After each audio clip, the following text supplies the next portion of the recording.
top 10 moments according to Ken Block.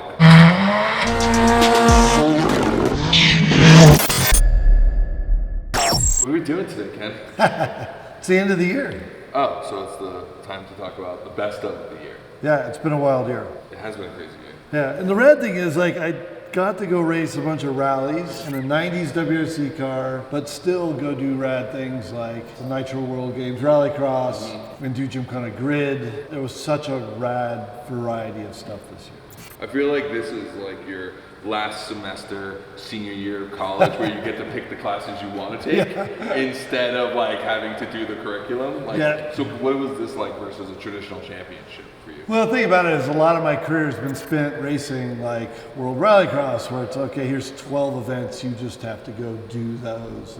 And sure, there's some great events in there, but then there was some events in there I really disliked, but I had to go race them. And this year, the whole concept really was to go do a bunch of events in the Cossie World Tour that were events that either I've done before and wanted to go back to, like 100 Acre Wood or Whangarei in New Zealand, and new events that I've never done but I've just always wanted to do, like Donegal in Ireland and Rally Legend in San Marino, and then also Rally du Valais in Switzerland. I mean, getting to race the Swiss Alps, like I've had an invite to go there for several years and I just haven't been able to make it, but that's what this program was about, going and doing some of the raddest rallies anywhere in the world. Caveat to that though, there's still more I want to do, but it's about fitting stuff into the schedule and trying to make everything work. And so the next couple of years I'll be able to go out and do some of these other ones that are still on my bucket list of things to race. So there will be a Cossie World Tour 2020? Are we talking about that? Oh, yeah.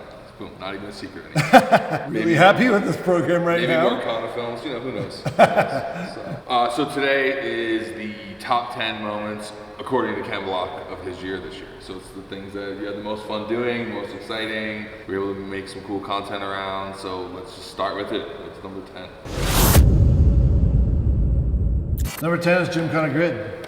It's kind of funny that out of my entire year that actually Gymkhana Grid, which is one of my usual favorite things of the year, is actually number 10, that there was that much good stuff this year. That it's at the back of that it's at the bottom. It looked really good.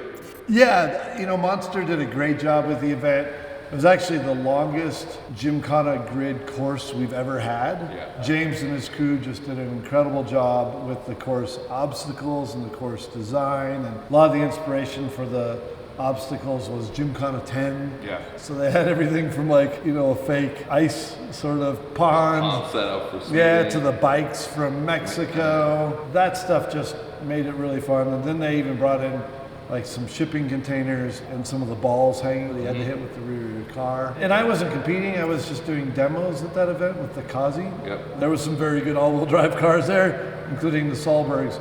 And we just hadn't done enough testing with the Cossie to have it be competitive. Yeah. The Cossie's actually quite heavy. We're looking forward to future years trying to lighten it and get a little more performance out of it, but as of right now, it's quite a heavy car. Anyway, I really enjoyed the event. It was great seeing Petter and Oliver go head-to-head in the final of the all-wheel drive. What do you think that drive home was like? Yeah.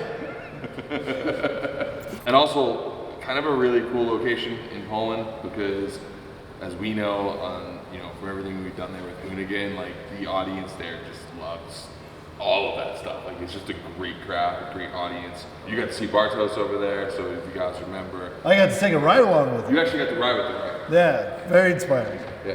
So Bartos drives a car with his legs. It's wild. Monster's done a good job though. We've been to Spain, Greece, England, South Africa, and now to have Gymkhana Grid in Poland. Yep. And Poland was very cool, great car culture. A lot of fans came out, a lot of drivers came out. So the whole experience was just very, very good. So that brings up a really good point, because the last Gymkhana Grid held in America was 2012 at X Games, right? And since then, Monster's been running it every year. In Europe. In Europe. Or South Africa. South Africa, yeah. And now it's coming back to the US. Is it, Brian? Wait, am I allowed to? I wasn't supposed to say that. Well, if this got edited out, you'll never know, and if not, then the editors want you to know that we might be, who knows, bringing back Gymkhana Grid to the US. All right, so number 9 on the list, Ken? So number 9 on my list, getting to ride the Boreal ski resort with Danny Davis. Can-Am built a very cool track system called the Apache Tracks. It's basically snowmobile tracks, but built for the Can-Am X3. So the difference is like the Raptor tracks over there, that's like a piece of farm equipment. You know what I mean? Right. 400 or 500 like pounds. tracks. Yeah, they're 400 or 500 pounds a corner.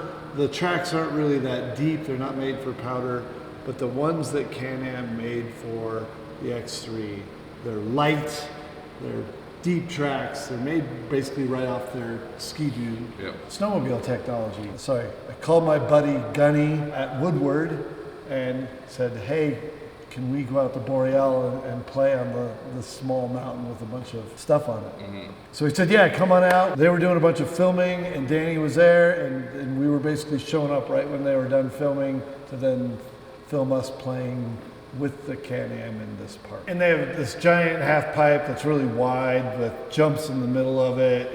And like Danny and I were like, I don't know, let's just go out and see what we can do together. And you know, there was a part where he's jumping over me, you know, down the sort of half pipe line, and then I would go up and carve on the pipe. And I didn't really know if I could even get to the top with it because basically you're getting the Can-Am up to vertical. And then I kept playing with it and I was actually able to get one of the front tracks like out of the pipe, you know? And I was really afraid of rolling it. We were trying to film this whole segment, but I would love to have a full day just to play. But I'm looking at a very good winter season. I mean, I live in the mountains because I love the snow. I got to go to Japan this year with DC and ride, you know, up in Hokkaido with Ika Backstrom and Pierre filming. And that was a lot of fun. I had a good time going up to CKMP with Carl Kuster and riding for a couple days. And then to be able to do this on the snow, but with a Can-Am, it was just made kind of this year really pretty wild on the snow. On top of all the stuff that we do around here in Park City, those were really kind of the 3 of the wilder things that I did. But those photos that we have of like me carving in the pipe with Danny Davis, just one of the most stylish guys in all of snowboarding, like doing an air above me. It's just insane. And with that, we move on to number 8. All right, well, number 8 actually is getting to drive my dream car, my favorite car in the world, the RS200 in Ireland with my buddy Enda Garvey. Well, that's the one. It's still an RS200. And this one's actually yours, so it should be your favorite one. Although you admitted to me at another point that you actually enjoy driving his more.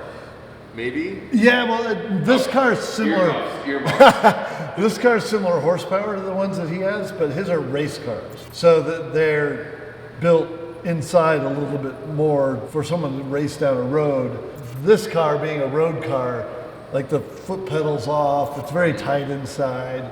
You know, it's built just to be a simple road car, but they didn't really build them to be road cars, they built them to be race cars. But, you know, they're amazing cars. This thing on race gas is 800 horsepower, and it's a big turbo. So when that power band hits, it really puts you back in the seat. But to be in those race cars on wet, tarmac, Irish roads, we actually took Enda's out to go to dinner.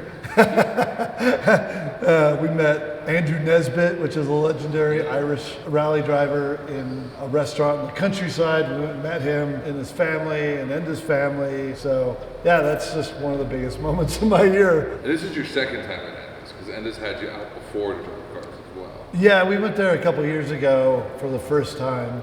And he lives in the countryside in Ireland on a nice farm. And, you know, he has a bunch of race cars, groupie cars, just in a barn. So for me, it's like groupie heaven. So I enjoy going by Enda's and driving the cars and seeing his collection. Amazing collection. So number 7 on my list for this year is actually finishing and launching our new Cossie. So it's a Ford Escort RS Cosworth. We call it version 2 because version 1 burned to the ground. Burned to the ground in 2018 at the New England Forest Rally. So we built version 2. And on version 2, we modernized all the things that were unreliable on the old 90s Escorts. So gearbox, electronics, suspension. But the reason why I crashed in New England is I had downshifted and gotten on throttle to push the car out wide on this corner, and the gearbox was basically misshifting at the time. And so there was this lag in the shift, which brought me into the inside of the corner. So I clipped a rock and rolled.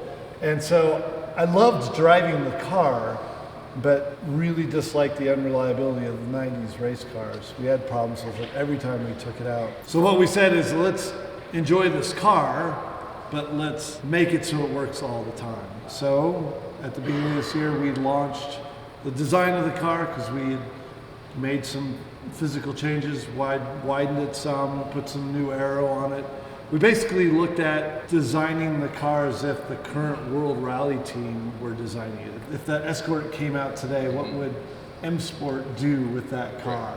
So, you know, it has all the modern style, fender flares, some additions to the wing, that sort of thing. And you did all of that like in the digital world. Yeah, so I had this vision of what I wanted, and we're friends with a guy named Ash Thorpe, who actually does a lot of computer design for various movie projects, everything from the new Blade Runner. Yeah, just small movies you've never heard of. Yeah, but he's a car guy. He loves cars, he loves car design, and he wanted to just work with me and work on some projects. So I said, hey, got this great idea, you can help me with this.